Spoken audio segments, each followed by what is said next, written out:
कहानी की शुरुआत एक बहुत अजीब और डार्क सीन से होती है, जहां एक आदमी इतना नीचे गिर जाता है कि वो सीधे एक खतरनाक सांप वाली डायन के ठिकाने में पहुंच जाता है। वो उससे कहता है कि उसे काली ताकत चाहिए, बदले में जितना पैसा मांगे देगा। डायन पैसे नहीं मांगती, बल्कि एक शर्त रखती है, अपनी सबसे प्यारी चीज की कुर्बानी दो। आदमी बस 2-3 सेकंड सोचता है और बिना किसी पछतावे के अपनी ही बीवी को मार देता है। उसकी लाश नदी में फेंक देता है। फिर 1 घंटी बजाता है और उसी के साथ काले जादू की रस्म पूरी हो जाती है। और ये पहली बार नहीं था, इससे पहले भी वो सत्ता के लिए एक खतरनाक काले जादूगर के साथ मिलकर अपने ही देश को बर्बाद करने की साजिश कर चुका था। अब सीन शिफ्ट होता है बड़े लेवल पर, जहां इंसान और जादूगर सालों से शांति से रह रहे थे, लेकिन एक नाम सब कुछ बदल देता है, मोड्रेड। मोड्रेड खुद को जादूगरों का रक्षक बताता है, लेकिन असल में उसे सिर्फ ताकत चाहिए होती है। वो शहरों पर कब्जा करता है, लोगों को मारता है और अब वो एक विशाल दैत्य को कंट्रोल करके इंसानों के आखिरी किले टामेलो पर हमला कर रहा होता है। सीन पूरी तरह वॉर में बदल जाता है। दैत्य एक बड़े लोहे के गोले से किले को तोड़ने की कोशिश करता है। सैनिक मर रहे होते हैं, हर तरफ अफरा तफरी मची होती है। ऊपर खड़ा राजा ये सब देख रहा होता है, उसके अंदर गुस्सा उबल रहा होता है, लेकिन वो घबराता नहीं। वो एक खास तलवार मंगवाता है, जिसे महान जादूगर मेर्लिन ने खुद बनाया था, ताकि मोड्रेड को रोका जा सके। राजा का अपना भाई ही गद्दार निकलता है। वो डरता है कि कहीं उसकी सच्चाई सामने न आ जाए, इसलिए वो राजा को रोकने की कोशिश करता है, लेकिन राजा सब समझ चुका होता है। फिर भी उस वक्त उसकी पहली प्राथमिकता जंग होती है। वो एक शॉकिंग फैसला लेता है, अपना ताज अपने ही गद्दार भाई को सौंप देता है और खुद सफेद घोड़े पर सवार होकर जंग के मैदान में उतर जाता है। अब कहानी पूरी तरह एक एपिक बैटल में बदल चुकी होती है। राजा चारों तरफ देखता है और अंदाजा लगाता है कि मोड्रेड कहीं उस दैत्य के ऊपर छुपा हुआ है। तभी अचानक दैत्य किले के बाहर का पुल तोड़ देता है, लेकिन राजा इसी मौके को अपने हक में इस्तेमाल करता है और सीधा आगे बढ़ जाता है। कहानी इस मोड़ पर पहुंचती है जहां राजा सीधे दैत्य की पीठ पर बने ठिकाने तक पहुंचकर मोड्रेड का सामना करता है। नीचे जंग जारी होती है, लेकिन ऊपर असली मुकाबला शुरू होता है। मोड्रेड को यकीन होता है कि एक इंसान उसका कुछ नहीं बिगाड़ सकता, इसलिए वो अपने काले जादू से राजा को जलाकर खत्म करने की कोशिश करता है। मगर इस बार उसकी चाल काम नहीं करती। जैसे ही राजा पवित्र तलवार पकड़ता है, उसमें नीली रोशनी चमकने लगती है और उसका रूप ही बदल जाता है। अब मोड्रेड भी समझ जाता है कि ये कोई आम लड़ाई नहीं है, इसलिए वो अपने बचाव में आग की दीवार खड़ी कर देता है, लेकिन राजा उस दीवार को चीरकर आगे बढ़ जाता है। लड़ाई अपने चरम पर पहुंचती है और आखिरकार मोड्रेड मारा जाता है। उसकी मौत के साथ ही दैत्य उसके कंट्रोल से आजाद हो जाता है और ऊपर मौजूद हमलावर नीचे गिरकर खत्म हो जाते हैं। धूल बैठने के बाद राजा टूटी हुई पुल के पार खड़ा नजर आता है, जिंदा और विजेता। लेकिन किले के अंदर बैठा गद्दार ये सब देखकर अंदर ही अंदर जल रहा होता है। खतरा खत्म होने के बाद दरबार लगता है, जहां जादूगरों और इंसानों के रिश्ते पर बहस छिड़ती है। कुछ लोग कहते हैं कि पहले की तरह शांति कायम रखनी चाहिए और मेरलिन की मदद को याद रखना चाहिए, जबकि वॉर्टिगन इसका विरोध करता है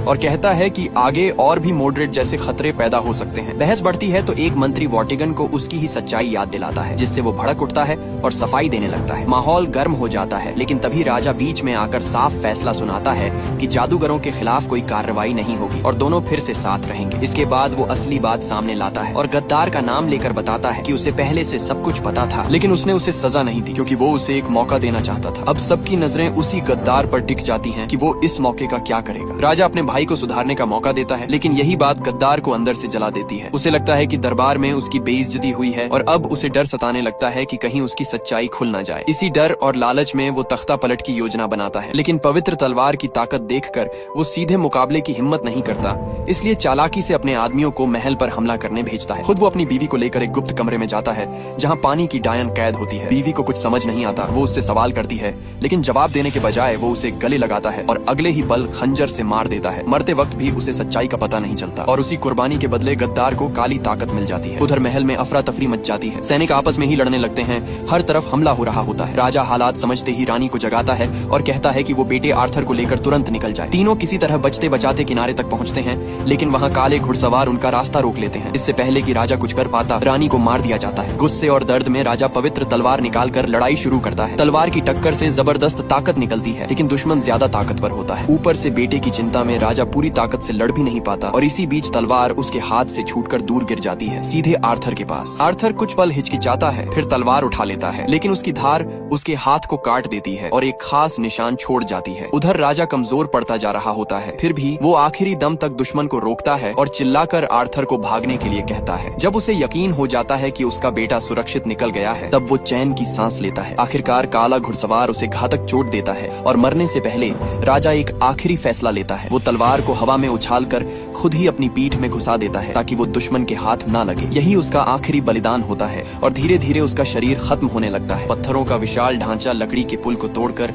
नदी में गिर जाता है और उसी पल काला घुड़सवार अपनी असली शक्ल में लौट आता है। सच सामने आता है कि वो कोई और नहीं बल्कि वही गद्दार है जिसने अपनी बीवी की कुर्बानी देकर काली ताकत हासिल की थी। उसी ताकत से वो अपने भाई और उसके परिवार को मारकर खुद राजा बन जाता है। दूसरी तरफ छोटा आर्थर नदी में बहता हुआ बच जाता है, जिसे एक औरत बचाकर कोठे पर ले जाती है और वहीं उसका पालन पोषण होता है। आर्थर अपनी पहचान पूरी तरह भूल चुका होता है और एक आम इंसान की तरह जीने लगता है। सुनहरे बालों की वजह से उसकी पहचान छुपाने के लिए उसके बाल काट दिए जाते हैं। बचपन में दूसरे बच्चे उसे तंग करते हैं, लेकिन कोठे के पास बने अखाड़े में काम करते हुए उसकी जिंदगी बदलने लगती है। वहाँ का उस्ताद उसकी काबिलियत पहचानता है और उसे ट्रेनिंग देना शुरू करता है, जिससे धीरे धीरे आर्थर मजबूत और खतरनाक लड़ाका बन जाता है। उधर 15 सालों में गद्दार राजा और ज्यादा बेरहम हो जाता है। उसे सिर्फ काली ताकत चाहिए होती है, इसलिए वो राजकाज छोड़कर उसी के पीछे पागल हो जाता है। पानी की डायन के कहने पर वो डार्क टावर बनवाने का फैसला करता है, क्योंकि उसे यकीन होता है कि इससे उसे असीम ताकत मिलेगी। उसकी जुल्म की वजह से लोग उससे नफरत करने लगते हैं और बगावत को रोकने के लिए वो अपने सैनिकों को हर जगह लोगों को पकड़ने का हुक्म देता है। इसी बीच आर्थर को अजीब सपने आने लगते हैं, जिनमें एक काला घुड़सवार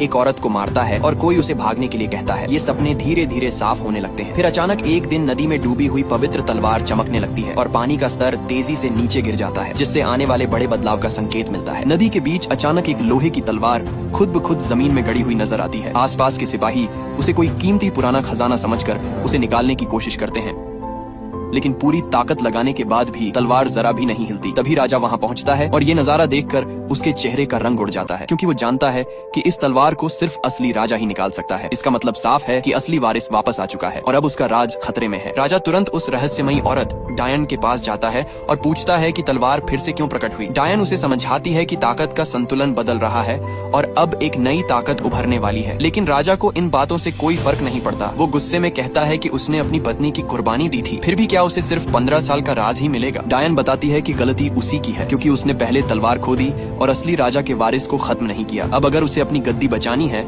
तो उसे उस वारिस को ढूंढकर मारना होगा। राजा को शक होता है कि उसकी ताकत शायद कम पड़ जाए, तो डायन उसे फिर से किसी अपने की कुर्बानी देने को कहती है। लेकिन राजा एक चाल चलता है। वो पूरे देश में काले कवच वाले सैनिक भेजता है और हर जवान आदमी को उस तलवार को खींचने के लिए मजबूर करता है। उसे पता है कि जो भी तलवार निकाल लेगा वही असली राजकुमार होगा। उधर असली राजकुमार आर्थर को अपनी असली पहचान का कोई अंदाजा नहीं होता। बचपन में बचने के बाद उसे एक औरत पाल पोस कर बड़ा करती है और वो एक वेश्यालय में काम करने लगता है। एक दिन अचानक वहाँ काले सैनिक घुस आते हैं, क्योंकि उन्हें खबर मिली होती है कि कोई घायल बागी वहाँ छिपा हुआ है। अच्छी बात यह होती है कि सैनिकों का एक कप्तान आर्थर को जानता है, इसीलिए वो बड़ी तलाशी से बच जाता है। लेकिन तभी आर्थर को एक घायल आदमी छिपा हुआ मिल जाता है और दूसरों को बचाने के लिए वो उसे बाहर निकाल देता है। इसके बाद कप्तान आर्थर को अलग ले जाकर बताता है कि इन दिनों उसका नाम बहुत सुनने में आ रहा है और पूछता है कि कहीं उसने किसी गलत आदमी से दुश्मनी तो नहीं ले ली। अब आर्थर खुद सोच में पड़ जाता है कि आखिर उसके पीछे कौन पड़ा है। आखिरकार सच्चाई सामने आती है कि उसी सुबह कुछ गुंडे वाइकिंग लोग दुकान पर हमला करने आए थे। लूसिया को बचाने के चक्कर में आर्थर ने लगभग उनमें से एक को मार ही दिया था। तब कप्तान समझाता है कि ये लोग इतने बेखौफ इसलिए हैं क्योंकि उन्हें राजा का सहारा मिला हुआ है। अगर उनसे पंगा लिया तो सीधा बदला मिलेगा। उसी रात आर्थर को फिर से डरावना सपना आता है। अभी वो ठीक से संभल भी नहीं पाता कि उसका दोस्त उसे तुरंत भागने के लिए कहता है, क्योंकि वाइकिंग लोगों ने पूरे इलाके को घेर लिया होता है। वक्त रहते पता चलने की वजह से आर्थर बच निकलता है, लेकिन शहर से बाहर निकलते ही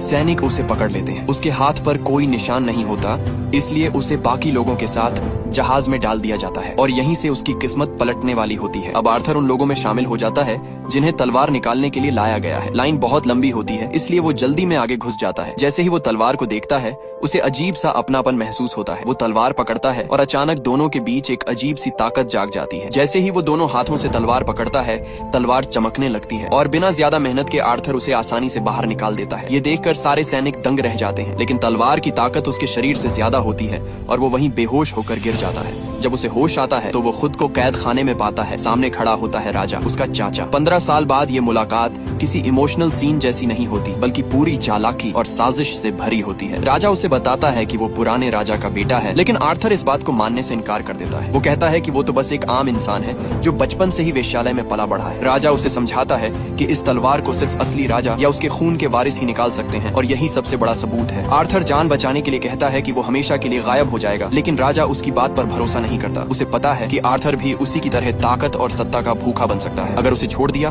तो वो एक दिन वापस आकर सब कुछ छीन लेगा। अब आर्थर को एहसास हो जाता है कि शायद इस बार वो बच नहीं पाएगा। वो जमीन पर बैठा हुआ पहली बार पूरी तरह टूट जाता है। इसी बीच एक लोहार की दुकान में नीले कपड़े पहने एक रहस्यमयी औरत पहुंचती है और कहती है कि उन्हें मिलकर काम करना होगा। लोहार, जो पुराने राजा का वफादार होता है, बिना ज्यादा सोचे मान जाता है, क्योंकि वो जानता है कि अगर आर्थर राजा के हाथ लग गया तो उसका बचना नामुमकिन है। उधर राजा आर्थर को चुपचाप मारने के बजाय उसे सबके सामने बेइज्जत करना चाहता है। वो उसे जेल से बाहर लाता है और उसकी आंखों के सामने उस औरत को मार देता है जिसने उसे बचपन से पाला था। फिर बाकी लोगों की जान को दांव पर रखकर आर्थर को मजबूर करता है कि वो सबके सामने खुद को झूठा और कायर माने। इसी बीच जब उसे फांसी दी जाने वाली होती है, तभी अचानक डायन जादू शुरू करती है। आसमान से बाज नीचे आकर हमला करने लगते हैं। घोड़े और कुत्ते बेकाबू हो जाते हैं और पूरा माहौल अफरा तफरी में बदल जाता है। इस मौके का फायदा उठाकर बगावती लोग आर्थर को छुड़ा लेते हैं और तलवार लेकर भाग जाते हैं। सैनिक पीछा करते हैं, लेकिन वो लोग पहले से प्लान बनाकर समुद्र में कूद जाते हैं और बच निकलते हैं। बाद में आर्थर को उनके ठिकाने पर लाया जाता है, जहाँ उसकी मुलाकात उसी आदमी से होती है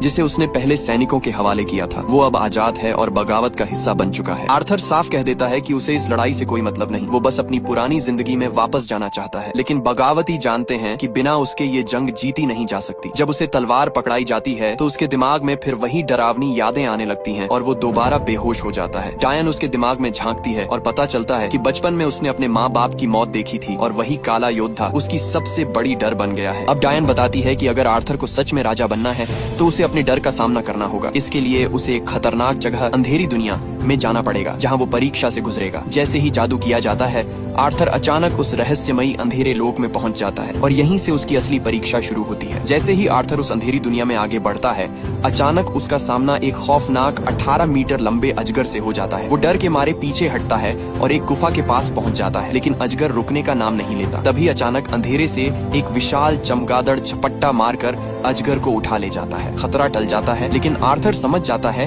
कि अब वो खुद भी किसी शिकारी का शिकार बन चुका है। वो चमगादड़ उसे भी हवा में उठा लेता है, लेकिन आपस की लड़ाई में उसे मौका मिल जाता है और वो किसी तरह नीचे गिरकर बच निकलता है। नीचे आते ही आर्थर आग जलाता है ताकि खुद को बचा सके, लेकिन रोशनी में उसे और भी खतरनाक नजारा दिखता है। एक और विशाल अजगर जो पहले वाले से भी ज्यादा डरावना होता है।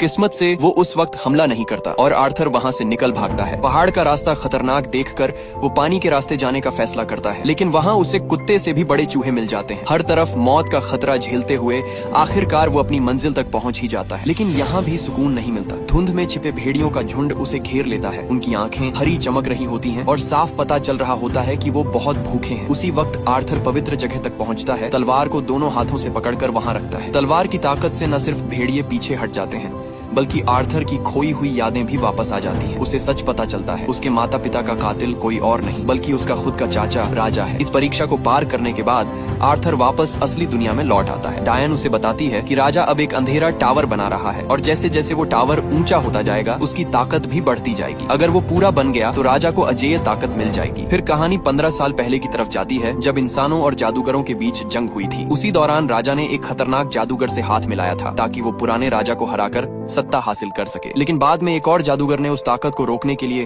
उसी जादुई डंडे को तलवार में बदल दिया। वही तलवार जो अब आर्थर के पास है, और उसने उस पर एक नियम भी लगा दिया कि उसे सिर्फ असली राजा या उसके खून का वारिस ही इस्तेमाल कर सकता है। जब आर्थर ये सब जान लेता है तो उसका गुस्सा और बढ़ जाता है। अपने माता पिता और उसे पालने वाली औरत का बदला लेने के लिए वो अब तैयार हो जाता है। वो बगावतियों के साथ मिलकर राजा को खत्म करने का फैसला करता है, लेकिन वो जानता है कि सीधी लड़ाई में जीतना नामुमकिन है, इसलिए वो चालाकी से प्लान बनाने का फैसला करता है। कोई सुझाव देता है कि दूसरे राजाओं से मदद ली जाए, लेकिन आर्थर मना कर देता है क्योंकि उसे पता है कि इस खेल में धोखा किसी भी मोड़ पर मिल सकता है। अब असली जंग शुरू होने वाली है। काफी सोचने के बाद आर्थर एक चाल चलता है। वो फैसला करता है कि राजा को उसके सबसे कमजोर पॉइंट पर चोट पहुंचाकर बाहर निकाला जाए। राजा की सबसे बड़ी कमजोरी होती है उसका बनता हुआ डार्क टावर, इसलिए आर्थर उसकी सप्लाई पर हमला करवाता है। खाने की नाव डुबो दी जाती है, गुलामों की टोली पर हमला होता है, यहाँ तक कि उसका पसंदीदा महल भी जला दिया जाता है। ये सब देखकर राजा गुस्से में खुद लंदन निकल पड़ता है। बगावती लोगों को अंदर से खबर मिल जाती है और वो प्लान बनाते हैं राजा पर हमला करने का, लेकिन आर्थर अब भी तलवार की ताकत को कंट्रोल नहीं कर पा रहा होता। डायन उसे समझाती है कि वो डर से नहीं बल्कि सच्चाई से भाग रहा है और जब तक वो खुद अंदर से इसे स्वीकार नहीं करेगा तब तक तलवार उसकी नहीं बनेगी। 3 दिन बाद राजा सच में आता है। आर्थर और उसके साथी नदी किनारे छिपकर इंतजार करते हैं। जैसे ही मौका मिलता है तीर चलाने की तैयारी होती है, लेकिन आर्थर को कुछ गड़बड़ लगती है और वो सबको रोक देता है। पता चलता है कि वो असली राजा ही नहीं था बल्कि एक चाल थी। नकली आदमी को आगे रखकर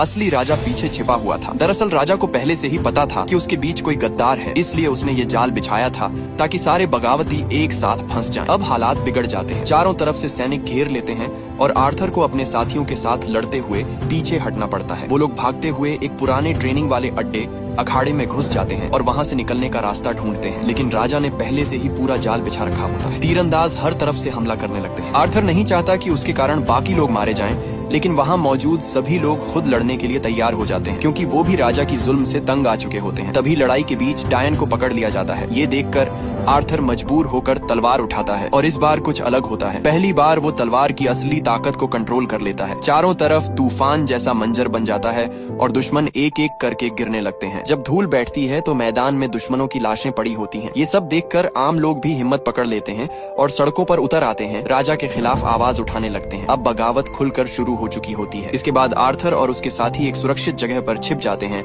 और रात होने का इंतजार करते हैं ताकि धुंध का फायदा उठाकर निकल सके। लेकिन इस दौरान उसका दोस्त घायल हो जाता है और सबको आगे भेज देता है। जैसे ही आर्थर वहाँ से निकलता है, राजा उसके पीछे पीछे उस ठिकाने तक पहुँच जाता है और क्रूरता की हद पार करते हुए वो उसके दोस्त को उसके बेटे के सामने ही मार देता है। आर्थर ये सब छिपकर देख रहा होता है और उसी पल वो फैसला करता है कि अब ये लड़ाई सिर्फ गद्दी के लिए नहीं बल्कि इंसाफ और बदले के लिए है। इस नाकाम मिशन के बाद आर्थर खुद को दोष देने लगता है। उसे लगता है कि अगर ये तलवार उसकी जिंदगी में नहीं आती तो शायद ये सब कभी नहीं होता। दुख और गुस्से में आकर वो तलवार को झील में फेंक देता है, लेकिन कुछ ही देर बाद जैसे ही वो लौटने लगता है, अचानक पानी उसे अंदर खींच लेता है। वहाँ उसकी मुलाकात झील की रहस्यमयी परी से होती है जो उसे एक डरावना भविष्य दिखाती है। अगर उसने हार मान ली तो पूरा राज्य राजा के जुल्म में जलकर बर्बाद हो जाएगा। ये देखकर आर्थर को अपनी गलती समझ आती है। वो वापस आता है, तलवार उठाता है और इस बार पूरी हिम्मत के साथ खड़ा हो जाता है। लेकिन जब वो अपने ठिकाने पर लौटता है तो पता चलता है कि वहाँ हमला हो चुका है। कई साथी पकड़े जा चुके होते हैं और कुछ को कैद करके किले में ले जाया गया है। राजा का साफ संदेश होता है, अगर उन्हें बचाना है तो तलवार लेकर खुद उसके पास आओ। मजबूरी में आर्थर मान जाता है, लेकिन इस बार वो एक नया प्लान बनाता है। पहले वो अपने लोगों के जरिए डायन को छुड़वाता है,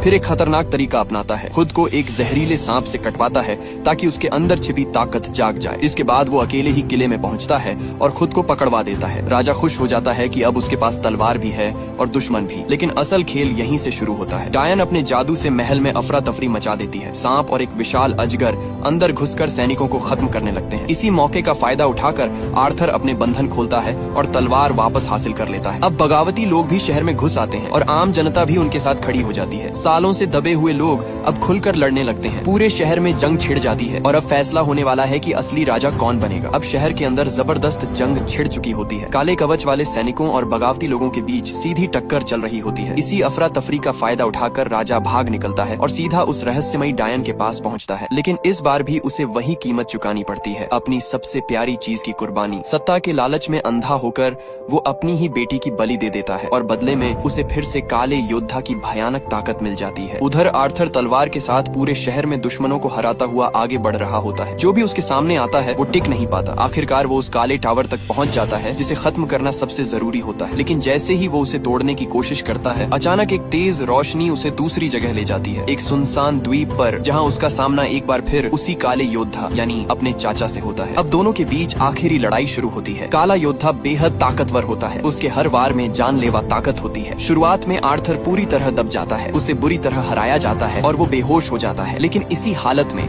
वो अपने अतीत में पहुंच जाता है, उसी पल में जब उसके पिता मारे गए थे। इस बार वो भागता नहीं बल्कि तलवार पकड़कर अपने पिता को बचाने की कोशिश करता है। तभी उसे समझ आता है कि वो हमेशा डर से भागता रहा और यही उसकी सबसे बड़ी कमजोरी थी। जैसे ही वो इस सच को स्वीकार करता है, उसकी ताकत कई गुना बढ़ जाती है। वो वापस होश में आता है और इस बार पूरे आत्मविश्वास के साथ लड़ाई करता है। अब हालात पलट जाते हैं। वो हर वार को रोकता है, जवाब देता है और आखिर में एक जोरदार हमला करके काले योद्धा को खत्म कर देता है। इसी के साथ उसका चाचा भी अपनी लालच और क्रूरता की सजा पा जाता है। इसके बाद आर्थर वापस जाकर उस काले टावर को पूरी तरह तबाह कर देता है। सालों से फैला हुआ अंधेरा खत्म हो जाता है और राज्य आजाद हो जाता है। लोग उसे अपना असली राजा मान लेते हैं। आखिरकार आर्थर ताज पहनता है और अपने साथियों के साथ एक नई शुरुआत करता है, जहां वो इंसाफ और सच्चाई के साथ राज करता है। और इसी के साथ इस कहानी का यहीं पर दी एंड हो जाता है।